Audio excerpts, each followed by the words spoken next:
여러분, 제 저번 방송을 보셨으면 아시겠지만 제가 이번 부산 시장 선거가 너무 답답해서 제가 선거라도 나가고 싶다고 했는데, 그래서 제가 정말 이번에 큰 각오를 하고 선거에 한번 나가보려고 했습니다. 그래서 오늘 아침에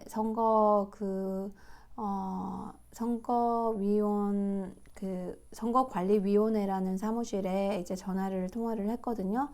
근데 이제 우선 선거 운동을 하기 위해서는 1,000만 원을 내야 된다고 하더라고요.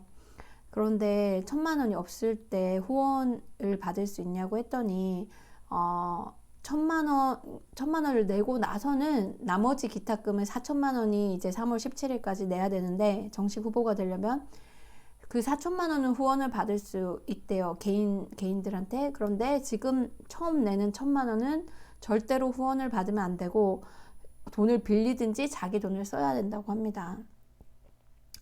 그렇게 큰 돈을 이제 기타금을 내고 나면 그걸 또 돌려받는 게 아니더라고요. 뭐 15% 이상의 투표율을 받아야 뭐 그걸 다 돌려받을 수 있고, 10%에서 15% 사이는 또 반만 돌려받을 수 있고, 뭐 이런 조건들이 있어서 거의 정치 신인 입장에서는, 아니면 시민 후보 입장에서는 그냥 이게 없어질 수 있다는 걸 각오하고 자기 돈을 내라는 겁니다.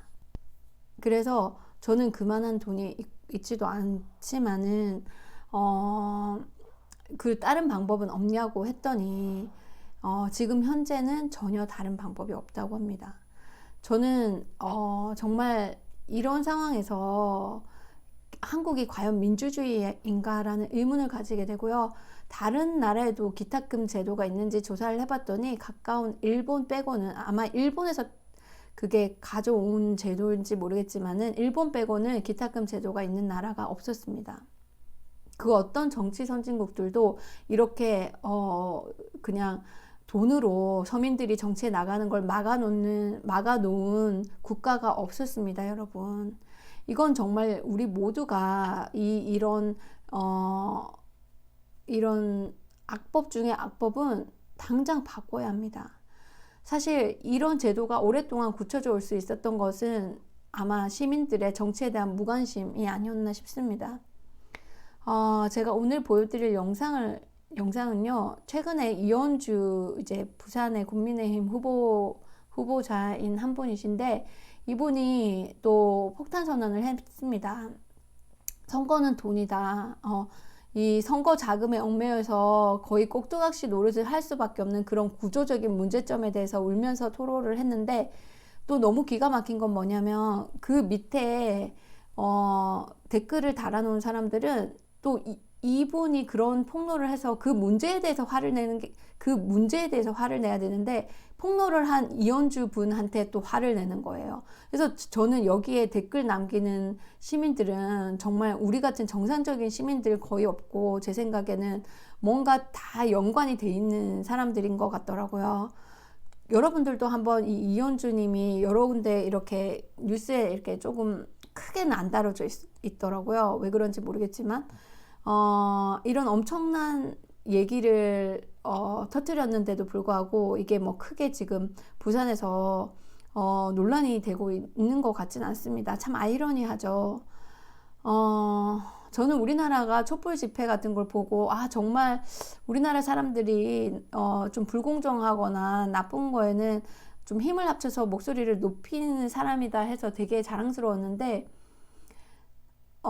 아주 특수한 경우를 빼고는 거의 이런 문제에 있어서는 사람들이 관심을 안 가지는 건지 몰라서 못 가지는 건지 모르겠는데요. 정말 답답합니다. 일단 동영상 보여드리고 오늘 마무리할게요. 여러분들도 한번 곰곰이 생각해 보시기 바랍니다. 저에게 있어서 부산은 바로 돌아가신 어머니와 같습니다.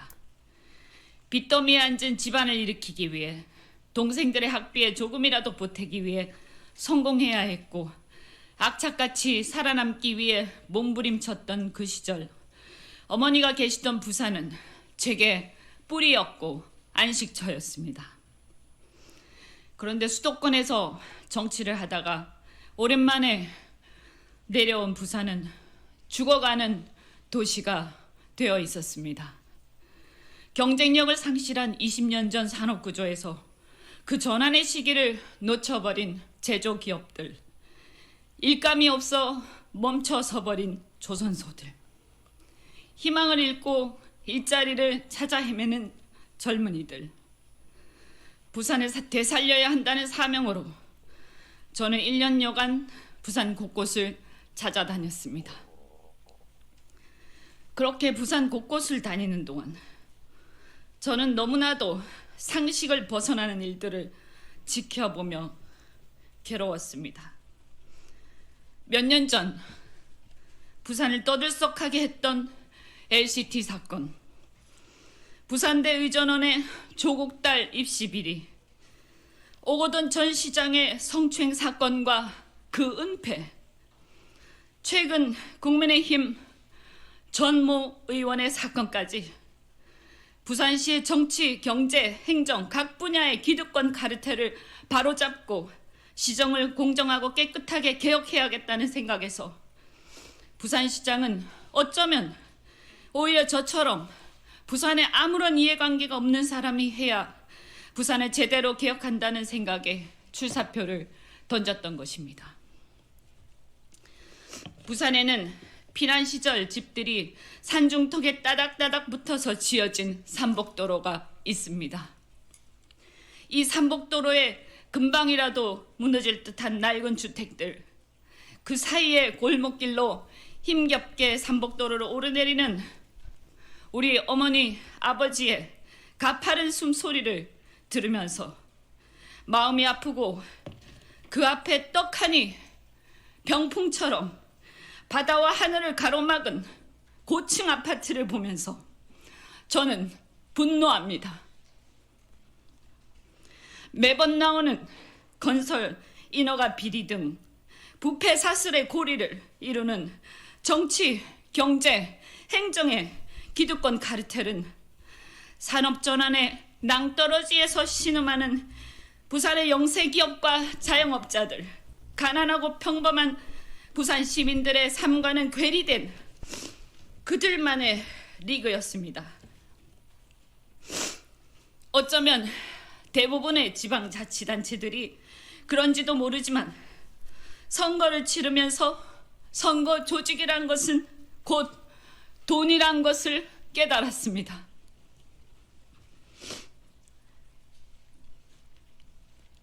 광역단체장 선거를 치르려면 후원금도 제대로 거둘 수 없는 예비 후보 시절에도 방대한 조직을 움직이면서 여론 조성을 해야 하는데 그것만 제대로 하려 해도 한 달에 좋게 수억씩 들어갑니다. 그리고 그 자금은 후보자 개인이 다 충당할 수 없기 때문에 불가피하게 불법 자금을 받아서 써야 하는 상황이 됩니다. 그게 공짜겠습니까? 결국 자치단체장이 되기도 전에 후보자는 정치적 빚을 지게 되고 그렇게 얽힌 이해관계와 채권 채무관계가 좋게 말해서 선거 조직이었던 것입니다. 그러니 무슨 수로 공정하고 깨끗한 시정을 기대하겠습니까? 그러니 한마디로 정치, 경제, 행정의 기득권 카르텔은 어쩌면 서로 공생하는 구조였던 셈입니다. 국민 여러분, 부산 시민 여러분, 저 이현주는 어렵고 힘든 부산 시민들의 삶과 동떨어져 그들만의 리그를 형성한 이 기득권 카르텔과 부패 구조를 극복하고 진정 시민들을 위한 부산시를 건설하고 싶었습니다. 최초의 여성 광역단체장이 되어 성추행과 부패로 얼룩진 부산시를, 제 고향 부산시를 공정하고 깨끗하게 개혁하고 가부장적 문화를 뛰어넘어 남녀가 조화로운 선진 문화를 확립하는 데 기여하고 싶습니다. 그러나 솔직히 그 현실의 벽 앞에서 저는 너무나도 힘듭니다. 현실의 정치는 제 순수한 열정과 애정만으로 되는 것은 아닌 것 같습니다. 도와주십시오. 저뿐만 아니라 아무런 기득권도 없는 사람도 국민들과 시민들을 위해서 마음껏 일할 수 있도록, 아니 오직 국민들과 부산 시민들만 바라보고 갈 수 있도록 국민 여러분께서, 부산 시민 여러분께서 정치에 관심을 갖고 참여해 주시지 않으면 이러한 현실은 결코 바뀌지 않습니다. 저도 얼마나 더 버티면서 이런 노력을, 이 고군분투를 지속할 수 있을지 저 자신도 솔직히 자신할 수 없습니다.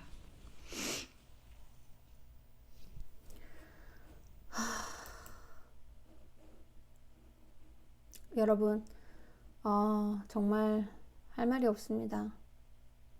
그래도 이분은 중간까지 가서 저렇게 절망을 하시는데 저는 아예 시작도 못 해보네요. 정말 우리나라 이 정치판,